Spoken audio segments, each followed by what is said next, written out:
Hello बच्चों, आज हम डिस्कस करेंगे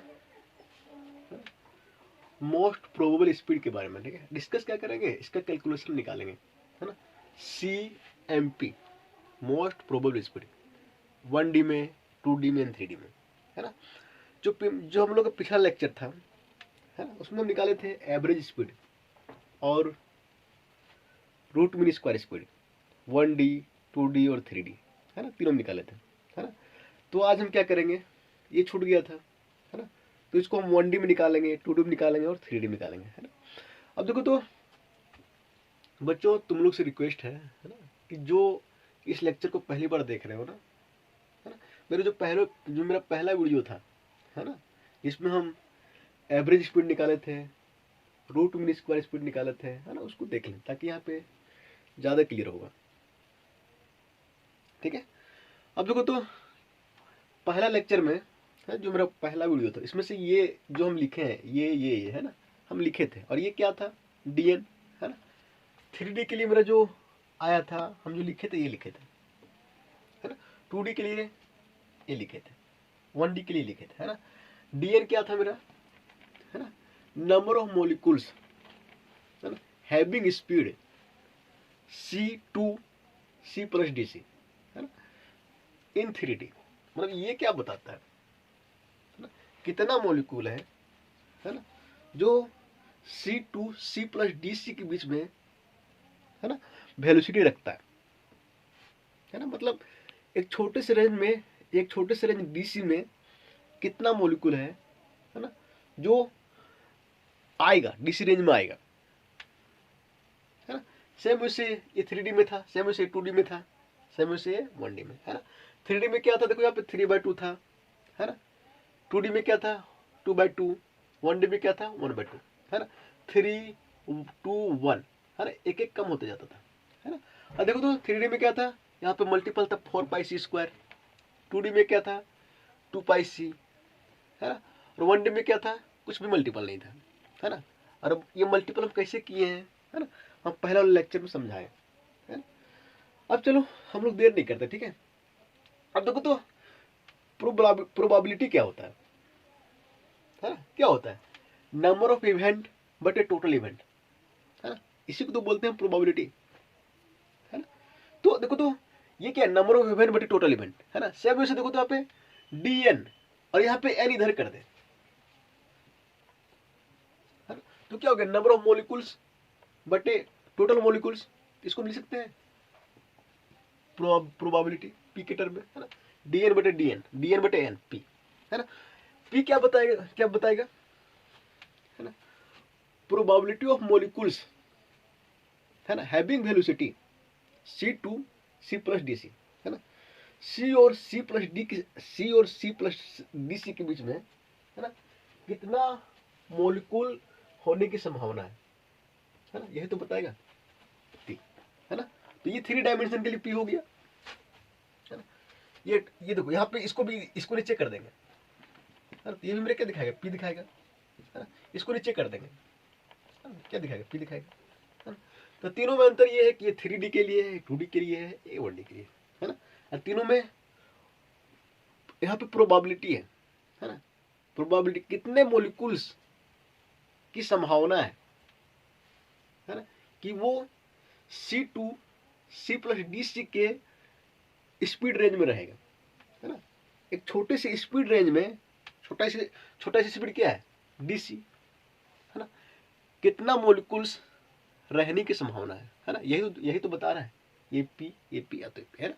अब देखो तो आगे जब हम कैलकुलेशन करेंगे 3D में तो हम इसको यूज करेंगे, है ना। 2D में इसको यूज करेंगे, है ना। 1D में 3 को इसको यूज करेंगे, है ना। तो ये दिमाग में रखो, कॉपी में लिख लो, है ना, क्योंकि इसको मिटाने वाले हैं। चलो आगे शुरुआत करते हैं। चलो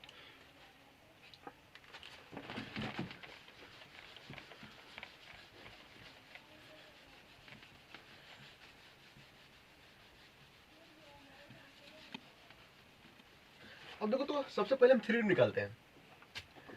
CMP most probable speed in 3D, है ना। 3D निकालते हैं, ठीक है ना। अब थोड़ा ध्यान देना, मोस्ट प्रोबेबल स्पीड, है ना। तो यहाँ पे ये मैक्सिमम और मिनिमम की बात कर रहा है, मैक्सिमम मिनिमम, है ना। यहाँ पे मोस्ट प्रोबेबल है, मतलब मैक्सिमम की बात कर रहा है, ठीक है। तो मैक्सिमम मिनिमम कैसे निकालते हैं, है ना। पहले हम डिफ्रेंशिएट करते हैं, फिर इसको हम जीरो पुट करते हैं, है ना। तो वही लॉजिक यहाँ पे लगाएंगे, ठीक है। अब देखो तो 3D में प्रोबेबिलिटी कितना था, p बराबर कितना था, थोड़ा ध्यान दो, क्या था, m/2π/kT और 3/2, यही तो था। और यहाँ पे क्या था, -mc²/2kT, है ना। और यहाँ ध्यान देना 4πc² यहाँ था, ठीक है, c² और फिर यहाँ dc, यही तो था ना। अब देखो तो हम स्पीड निकाल रहे हैं ना, तो ये मेरा प्रोबेबिलिटी है, p को ना c के सापेक्ष में डिफरेंशिएट करो, मतलब dp/dc निकालो, है ना। यहाँ पे क्या, rate of change of p probability, है ना, विथ रिस्पेक्ट टू स्पीड, है ना। तो देखो तो क्या होगा, कांस्टेंट का तो डिफरेंशिएशन होगा नहीं, है ना। तो कांस्टेंट को, ये 4π को आगे कर देते हैं यहाँ पे, 4π, है ना, m/2π/kT, है ना, और 3/2, है ना। एक अब देखो तो बच गया ये, है ना, इसको हटा देते हैं यहाँ से, है ना। और डीसी का, इधर डीसी नीचे है, इधर डीसी करेंगे तो 1 हो जाएगा, है ना। तो बच गया मेरा ये, है ना, ये, है ना। तो देखो तो ये, अब देखो तो ये सी का टर्म है, इसमें भी सी है, तो इसको हम डिफरेंशिएट करते हैं यू भी के रूप में, है ना। एक काम करते हैं, है ना, सबसे पहले ना इसको बाहर रखते हैं, है ना। तो इसको यू मान लो, है ना, इसको भी मान लो, यू को बाहर रखो, तो ये क्या होगा, की पावर -mc²/2kT, है ना। इसको डिफरेंशिएट करो, सी के सापेक्ष में कितना आ गया, 2c, है ना। फिर यहाँ पे प्लस, है ना। अब इसको बाहर रखो, c², इसको करो, है ना। हम क्या किए, v को बाहर रखें, u को कर रहे हैं, तो देखो तो यहाँ पे e की पावर -mc²/2kT, यही तो होगा। अब देखो तो ये तो ऐसे कैसे रह जाता है ना। फिर इसका डिफरेंशिएशन होगा, है ना, किसका, देखो mc²/2kT, है ना, -mc²/2kT, है ना। तो क्या होगा, तो यहाँ पे ये मल्टीपल होगा -2mc/2kT, है ना। m/2kT -m/2kT कांस्टेंट है मेरा, है ना। अब c² 2c, अब देखो तो थोड़ा सा ध्यान देना, 2 कट जाएगा मेरा, है ना, काट दो इसको। और यहाँ पे देखो माइनस, यहाँ पे माइनस कर देगा यहाँ पे, है ना। आगे चलते हैं, ठीक है, dp/dc लिखते हैं, देखो तो 4π m/2π/kT 3/2, है ना। देखो यहाँ पे ये टर्म और ये टर्म क्या कॉमन आएगा, देखो तो e की पावर mc²/2kT, यहाँ पे भी है और यहाँ पे भी है, कॉमन लो, e की पावर -mc²/2kT, है ना। अब देखो तो यहाँ पे c है ना, यहाँ पे c² है, एक c भी कॉमन आ जाएगा, c कॉमन आ जाएगा, फाइनली क्या बचेगा, देखो तो 2, ये तो बचेगा, c कॉमन आ गया, ये कॉमन आ गया, 2 माइनस c² है, c कॉमन ले लिए, c बचेगा, है ना। और फिर देखो यहाँ पे क्या है, mc/2kT, है ना। तो एक c यहाँ पे भी है, तो c, एक c यहाँ, तो c² से c कॉमन लिए, है ना। तो एक c यहाँ बच गया, c² हो जाएगा, c² m/kT, है ना, यही तो होगा, है ना। अब देखो तो मोस्ट प्रोबेबल निकालने के लिए, है ना, हम क्या करते हैं, dp/dc को 0 कर देंगे, फॉर मोस्ट प्रोबेबल, है ना, dp/dc बराबर 0, इसको हम 0 पुट करते हैं। अब देखो तो थोड़ा ध्यान देना बच्चों, इसको हम 0 पुट कर रहे हैं, है ना, 0। यहाँ पे ना एक मिनट, थोड़ा मार्कर को बदल लेंगे, ठीक है, ऊपर मिटाते हैं, ठीक है।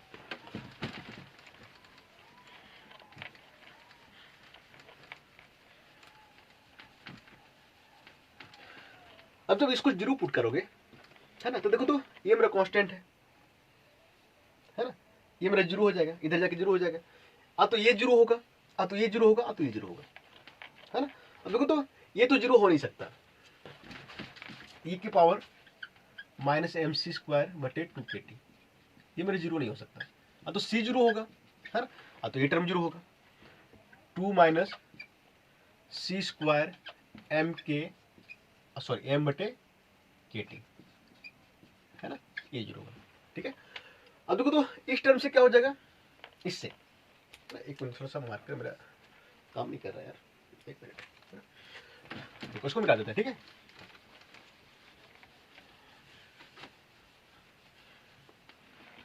अब थोड़ा ध्यान दो, इसको हम लेते हैं जीरो, तो क्या होगा, अब देखो इसको इधर ले जाओ, है ना, तो प्लस में आ जाएगा, तो फाइनली इसको लिख सकते देखो तो सी स्क्वायर, है ना, एम बटे के टी बराबर 2 को इधर कर दिया, है ना, 2 इधर -2 फिर माइनस इधर खत्म हो जाएगा, है ना। देखो तो अब देखो तो सी स्क्वायर बराबर क्या हो जाएगा, इधर करो मल्टीपल 2kt बटे एम, है ना।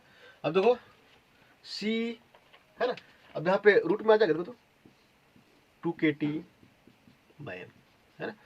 अब किसके लिए निकाल रहे हैं, एमपी के लिए निकाल रहे हैं, एमपी लगा दो, है ना, तो कितना आ गया, C M P 2kt bye, है ना, यहाँ पे लिखो, ठीक है, लिख के रखो, सी एम पी आ गया रूट अंडर 2kt बटे एम, ये किसके लिए आ गया, 3D के लिए, ठीक है। अब हम निकालते हैं 2D में, देखिए 2D में क्या आता है, ठीक है। ये तो पता है ना कि मेरा क्या है, बोल्ट्जमैन कांस्टेंट, है ना, टी मेरा क्या है, टेम्परेचर, मास क्या है, मास ऑफ द मॉलिक्यूल, है ना। अब 2D में निकालते हैं,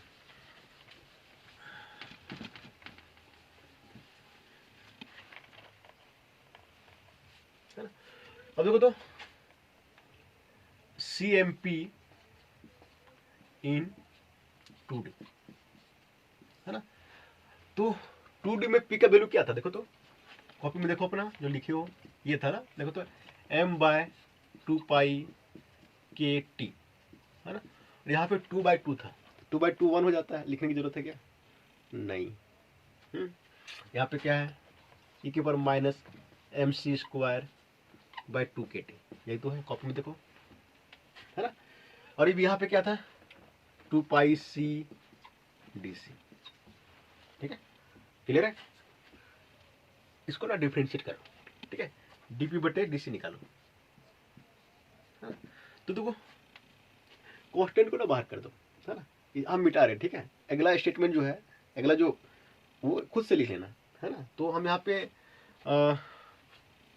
2π को इधर कर दे रहे हैं यहीं पे, ठीक है ना।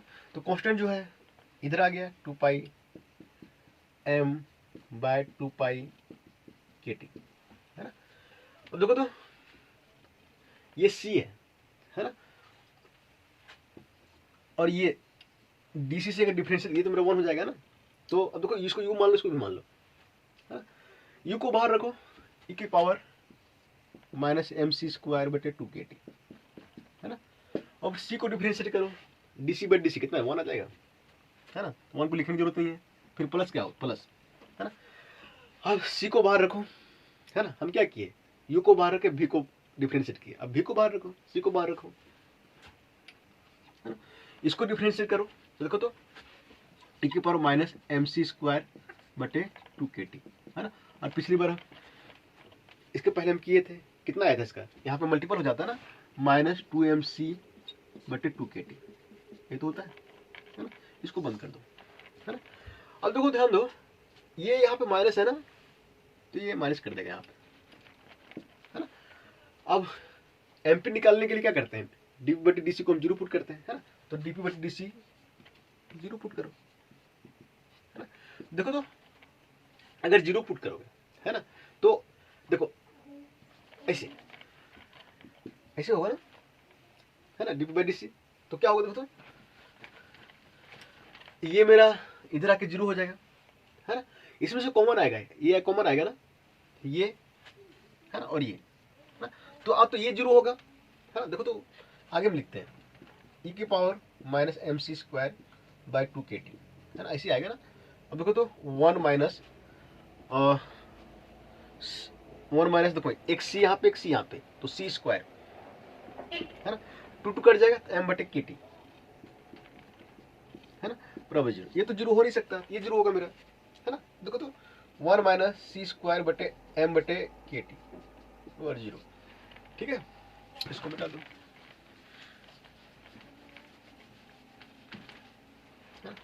अब देखो तो ये हो जाएगा सी स्क्वायर एम बटे के टी बराबर उधर जाएगा तो 1 हो जाएगा, है ना। सी स्क्वायर बराबर के टी बटे एम, है ना। सी किसके लिए निकाल रहे हैं, एमपी के लिए, यहाँ पे एमपी लगा दो, एमपी बराबर रूट के टी बाय एम, है ना।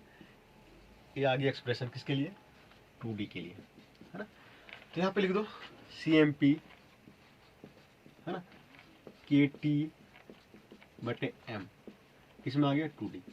ठीक है, कुछ देख रहे हो, 3D में यहाँ पे 2 है ना, 2D में यहाँ पे 1 है, एक घट जा रहा है। ठीक है, अब देखते हैं 1D में कितना आता है। अगला C M P in 1D, है ना।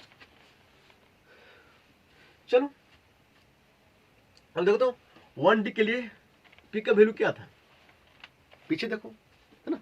देखो ये था m बटे 2 पाई के टी, है ना। 3D में 3/2 था, 2D में 2/2 था, और 1D में 1/2, है ना। यहाँ पे e की power minus M C square बटे 2 KT, और यहाँ पे डी सी, सिर्फ इतना ही था, है ना। D P by D C निकालो, है ना। अब देखो तो इसमें सी का टर्म है क्या, इधर सी मल्टीपल है क्या, नहीं, तो क्या हो जाएगा, इसको m बटे 2 पाई के टी 1/2, है ना। अब देखो सिर्फ यही डिफरेंशिएट होगा ना, है ना, ये तो 1 हो जाएगा, डीसी बाई डीसी 1, है ना। तो क्या होगा, ई की power minus M C square बटे 2 KT, है ना, और यहाँ पे माइनस इसका हम किए ना बार बार, तो 2MC, है ना, बटे 2 KT, है ना, यही तो था, है ना। अब देखो तो अब मैक्सिमम मिनिमम निकालने के लिए क्या करता है, DP by D C 0, DP by D C 0 put करो, है ना। तो 0 पुट करोगे तो इसको राइट साइड, इसको यहाँ पे 0 पुट करो, है ना, इधर मिटा दो, तो देखो तो इधर जाएगा तो ये 0 हो जाएगा, है ना। तो अब देखो थोड़ा सा बचेगा क्या, e की power minus M C square बटे 2 KT, है ना, और फिर माइनस यहाँ पे आएगा, है ना, तो माइनस माइनस को जस्ट वो भी 0 हो जाएगा, तो यहाँ पे क्या होगा, 2 कट गया, तो बचेगा MC बटे KT बराबर 0। तो ये 0 हो नहीं सकता, है ना, तो ये भी कांस्टेंट है, इधर 0 हो जाएगा, ये भी m बटे KT, है ना। तो अब देखो यहाँ पे सी क्या हो जाएगा, 0, है ना, तो CMP बराबर 0, है ना, इन 1D, है ना। मतलब क्या है, जो मोस्ट प्रोबेबल स्पीड होता है ना 1D में, उसका वैल्यू जो होता है 0 होता है ना। तो यहाँ पे लिखेंगे CMP बराबर 0 1D, है ना। ठीक है, चलो 3D में जो है हम एवरेज स्पीड निकाले, है ना, 2D में भी निकाले, 1D में भी निकाले, है ना। RMS स्पीड जो है 3D में निकाले, है ना, 2D में निकाले, 1D में निकाले, है ना। CMP जो है वो 3D में निकाले, है ना, 2D में निकाले, 1D में निकाले। ठीक है, चलो इसको मिटा देते हैं। अब ये ध्यान देना, ये क्वेश्चन ना पूछ देगा कि CMP 3D में CMP का वैल्यू क्या होता है, 2D में CMP का वैल्यू क्या होता है, 1D में CMP का वैल्यू क्या होता है ना। इस पर न्यूमेरिकल दे देता है ना। 2D में CMP का दे देगा, T दे देगा, M दे देगा, है ना। तो CMP निकालने के लिए बोल देगा इन 2D में, कंडीशन दे देगा कि 1D में निकालना है। अब ध्यान देना, इस चीज को ध्यान रखना, 1D में ना CMP जो होता है ना, मोस्ट प्रोबेबल स्पीड जो होता है वो 0 होता है। ये बहुत लॉजिक वाला क्वेश्चन है और जनरली ये पूछ देगा, ठीक है, क्योंकि 0 और 1 का जो प्रॉब्लम होता है ना बहुत बार पूछता है, ठीक है। अब चलो, अब जो निकाले थे ना, इसको हम कंपेरिजन यहाँ पे करते हैं, किस टाइप से क्वेश्चन पूछता है वो देखते हैं, ठीक है। चलो देखो, तो यहाँ अब इम्पोर्टेंट, काफी इम्पोर्टेंट है, ठीक है, इससे क्वेश्चन आता है ना। देखो एक काम करते हैं, ठीक है, सबसे पहले 3D क्लिक करते हैं। 3D है ना, 3D में मेरा एवरेज वेलोसिटी क्या था, है ना, और फिर root mean square RMS speed क्या था, है ना, फिर CMP क्या था, मोस्ट प्रोबेबल स्पीड क्या था, है ना। सबको हम फॉर्मूला लिखते हैं, है ना। 3D में मेरा एवरेज भी क्या आया था, ध्यान करो तो ये आया था 8 kT/πm, ठीक है। रूट मीन स्क्वायर स्पीड क्या आया था, ये आया था 3 kT/m, है ना। और CMP आज ही हम निकालें, कितना आया है 2 kT/m, है ना। अब दो रेशियो अगर हम निकालें तो kT/m के तीनों में कॉमन है, कट जाएगा, तो क्या बचेगा, देखो तो 8/π बचेगा। पाई का वैल्यू पुट कर दो 22, है ना, ऊपर 7 चला जाएगा, है ना। तो सिंपली कितना आएगा 56/22, है ना। 56/22 मतलब 28/11, है ना। यहाँ पे सिर्फ कितना बचेगा √3, यहाँ कितना बचेगा √2। 28/11 का वैल्यू निकालोगे ना तो समथिंग ये 2.5 के करीब आता है ना। और फिर √3, फिर √2, है ना।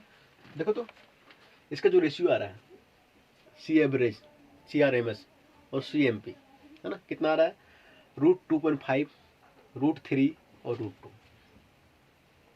है ना। बच्चों ध्यान रखना, ये क्वेश्चन ना बहुत बार पूछता है, ठीक है ना। और इसमें से ये भी पूछ देगा। देखो तो यहाँ पे ध्यान से देखो, सबसे अधिक वेलोसिटी किसका है, सबसे अधिक किसका, CRMS, सबसे अधिक कौन सा आ रहा है, CRMS आ रहा है ना, देखो तो √3 है।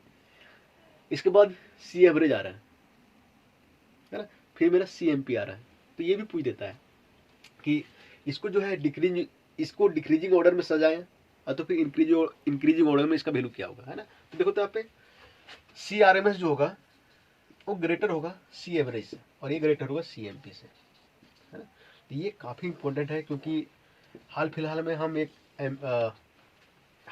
क्वेश्चन पूछा गया था, कौन सा एग्जाम था, हाँ, महाराष्ट्र सेट था, MH सेट, है ना। तो वो क्वेश्चन हम सॉल्व कर रहे थे, तो मतलब सॉल्व कर रहे थे, मतलब किसी बच्चे ने भेजा था, तो हम देखे थे डायरेक्ट ही पूछ दिया था कि CRMS बड़ा होता है, C एवरेज बड़ा होता है कि CMP बड़ा होता है, तीनों का कंपेरिजन करें, ठीक है।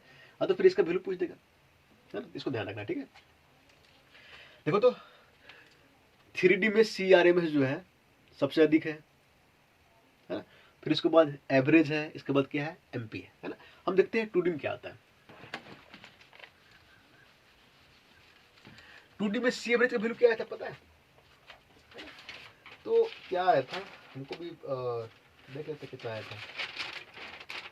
हाँ, ये आया था π/2m था, ठीक है। और CRMS का जो वैल्यू था वो 2 kT/m, है ना। और MP का वैल्यू कितना था, हम आज ही निकाले हैं ना, kT/m, है ना। 2D में यही था ना। अब देखो तो kT/m जो है सब में कॉमन है, इसको हटा दो, हाँ, तो क्या बचेगा, देखो तो यहाँ पे क्या बचेगा π/2, है ना। तो 22/7, है ना। तो क्या हो जाएगा 22/14, है ना। यहाँ पे √2 बचेगा, देखो तो, है ना। और यहाँ पे क्या बचेगा kT1 बचेगा सिर्फ, है ना। 22/14 ना क्या हो जाएगा, देखो इसका वैल्यू निकालो तो करीब 11/7, है ना। इसका वैल्यू जो करीब आएगा ना वो आएगा 11/7, 11 को डिवाइड करो 7 से तो क्या आएगा 1/5 के करीब आएगा, ठीक है। और ये फिर √2 और फिर 1, है ना। बच्चों यहाँ से ध्यान देखो, ये रेशियो ध्यान रखना, ठीक है। 1D में 2D में पूछ देगा कि सी एवरेज, CRMS, है ना, और CMP का जो है रेशियो क्या होता है ना। अब यहाँ से देखो बच्चों, सबसे अधिक कौन सा वेलोसिटी है, CRMS सबसे अधिक ही है ना, CRMS, है ना। फिर कौन सा है, सी एवरेज, है ना। फिर कौन सा है, CMP। कुछ दिमाग में आ रहा है। 3D में भी यही ऑर्डर आया था, है ना। 3D में भी यही ऑर्डर आया था, है ना। 1D में हम देखते हैं, 1D में जो है क्या वैल्यू आया था, 1D में यहाँ पे था 2kT/πm, है ना। और यहाँ पे kT/m, और CMP 1D में कितना निकाले हैं, 0, है ना। kT/m, है ना। यहाँ पे सब में अब देखो उसमें kT/m है ही नहीं, तो ये खत्म हो जाएगा ना, तो क्या बचेगा देखो तो यहाँ पे 22/7 पुट करोगे तो 14/22 हो जाएगा, है ना। और फिर यहाँ पे 1, है ना, kT/m जो है ना, √1 का 1 और यहाँ पे 0, है ना। अब देखो ये आएगा 7/11, 7/11 को डिवाइड करोगे ना तो ये जो आएगा, है ना, वो आता है 0.6, है ना, 1 0। बच्चों यहाँ पे देखो तो रेशियो कितना आ रहा है, √0.6, 1 और 0। यहाँ पे भी देखो तो कौन सा वेलोसिटी सबसे अधिक है ना, CRMS, है ना। बीच में कौन आ रहा है, एवरेज, है ना। और सबसे कम कौन सा है, CMP, है ना। तो चाहे 1D हो, 2D हो, 3D हो, है ना, CRMS सबसे अधिक होता है ना। इसके बाद C एवरेज आता है, इसके बाद CMP आता है। इसको मन में बैठा लो, है ना, कि 1D हो, 2D हो, चाहे 3D हो, है ना, CRMS का वैल्यू सबसे अधिक होता है, इसके बाद होता है C एवरेज का, है ना, इसके बाद होता है CMP का, है ना। कॉमन सी बात है, ठीक है। बच्चों ये भी ध्यान रखना कि 3D में CRMS, C एवरेज और CMP का रेशियो क्या होता है, 2D में CRMS, C एवरेज और CMP का रेशियो क्या होता है, 1D में CRMS, C एवरेज, CMP का रेशियो क्या होता है। क्योंकि ना ये क्वेश्चन जो है बार बार पूछ रहा है ना, और पूछेगा, ठीक है। चलो एक चीज और है जो हम बताना चाहेंगे आगे। देखो तो किताब में जो है ना, तो कॉपी में, जैसे अगर हम 3D की बात करें तो फिर इसी को बात करें, CMP, है ना। तो CMP 3D में कितना वैल्यू देखो तो 2kT/m, है ना। इसको हम लिख सकते हैं 2RT/M, ठीक है। देखो तो CMP 2D में कितना है, अब देखो तो किताब में जो है ना, वो लिखा रहता है 3RT/M, M, है ना, 2RT/M, है ना। R के टर्म में दिया रहता है एवरेज वेलोसिटी का फॉर्मूला, CRMS और CMP, है ना। तो हम इसको ना देखो तो कोई भी वेलोसिटी, है ना, कोई भी ले लो, इसी को लेते हैं, ठीक है। इसको हम देखते R के टर्म में हम कैसे चेंज करते हैं, है ना। तो अभी तक जो हम फॉर्मूला निकाले थे, सब में जो M था, ये M, है ना। तो मास था, मास ऑफ ईच मॉलिक्यूल, ठीक है, यहाँ पे इसका, ठीक है। ये M जो है ना, ये एक मॉलिक्यूल का मास है ना। इसको हम R के टर्म में चेंज करते हैं, है ना। अब देखो तो R के टर्म में हम कैसे चेंज करेंगे, देखो K/M, एक काम करो, है ना, K/M सब में आ रहा था, सब फॉर्मूला में आ रहा था। यहाँ पे एवोगाड्रो नंबर से Na से मल्टीपल करो और Na से डिवाइड कर दो, है ना। अब देखो तो थोड़ा ध्यान देना, एन ये क्या है, एवोगाड्रो नंबर है, इसका वैल्यू कितना होता है 6.023 × 10⁻23, ये तो होता है। ये क्या है, एम क्या है, मास ऑफ ईच मोलिकुल, है ना। तो एक मोलिकुल का मास एम है, एन से मल्टीपल कर देंगे 6.023 × 10⁻23, है ना, उतना मोलिकुल का मास कितना होगा, कैपिटल एम के बराबर, है ना। और इसको क्या बोलेंगे, मोलर मास।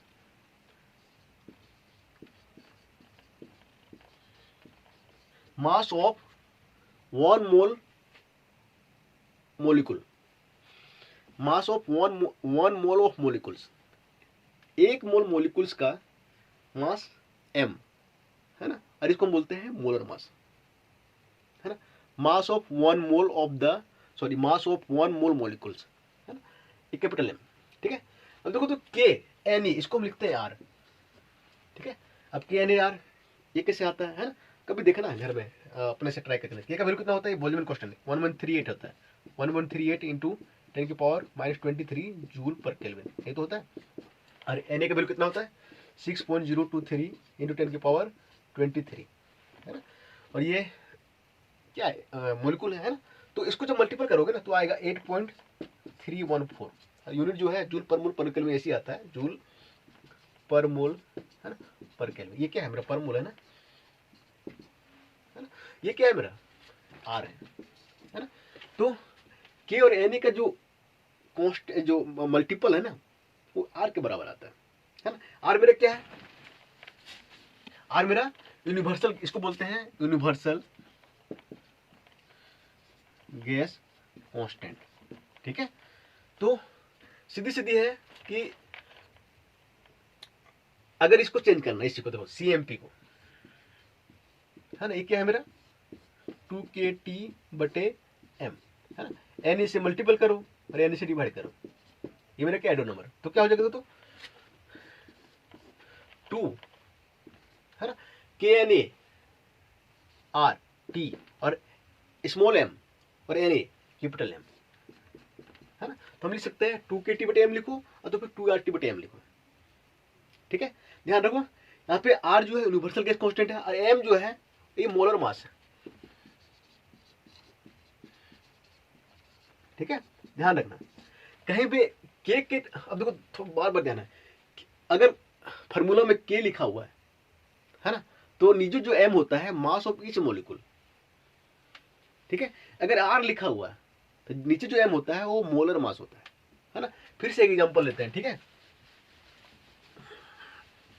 एग्जांपल के तौर पे ले लो CRMS, है ना, इन 2D में CRMS का वैल्यू क्या होता है, ये होता है 2kT/m, हम ये निकाले थे ना। यहाँ पे जो स्मॉल m है ना, मास ऑफ ईच मोलिक्यूल है, ठीक है। और के मेरा क्या बोल्ट्जमैन कांस्टेंट, इसको हम लिख सकते हैं ऐसे 2RT/M, ठीक है। तो क्या किया, हम Na से गुना कर दिए, Na से डिवाइड कर दिए, तो KNAR हो गया मेरा और MNA मेरा कैपिटल M हो गया। तो इसमें दोनों में अंतर है, ये मेरा मास ऑफ ईच मोलिक्यूल, ठीक है, और ये मेरा मोलर मास है, ठीक है। तो ध्यान देना, है ना। तो जितना भी फॉर्मूला निकाले, है ना, उसको हम R के टर्म में लिख सकते हैं, ठीक है, और लिखा रहता है किताब में। लेकिन दोनों में के अंदर क्या होता है कि जो नीचे M होता है मास ऑफ ईच मोलिक्यूल और मोलर मास, ठीक है। बच्चों कुछ कांस्टेंट जो है एक्सप्रेशन में आया है उसको ध्यान रखना, जैसे के है मेरा, के मेरा बोल्ट्जमैन कांस्टेंट है ना, इसका वैल्यू क्या होता है 1.38 × 10⁻³ जूल पर केल्विन, ये तो होता है ना। आर का वैल्यू 8.314, है ना, जूल पर मोल पर केल्विन, है ना, ये मेरा ऐसा ही वैल्यू होता है, ठीक है ना।